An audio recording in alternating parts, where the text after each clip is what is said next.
Venezia con il fiato sospeso, che teme di rivivere un evento già visto 15 volte negli ultimi 78 anni. L'ultima il 24 dicembre del 2010. Le previsioni del centro maree sembrano non lasciar scampo.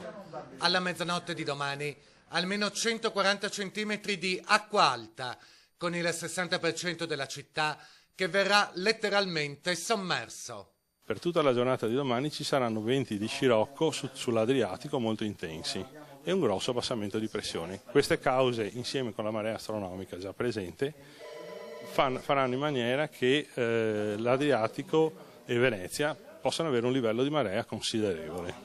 E nell'attesa del grande evento, Venezia si prepara con stati d'animo ben diversi tra residenti e turisti.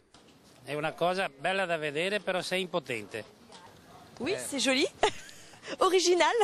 Domani sera siamo preoccupati.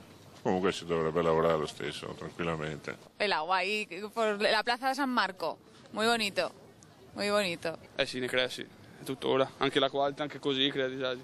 Però Venezia è questo.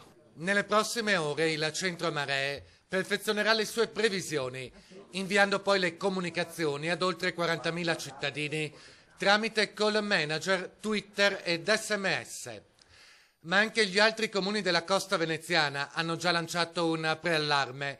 Si temono mareggiate violente su tutto il litorale, da Bibbione a Chioggia.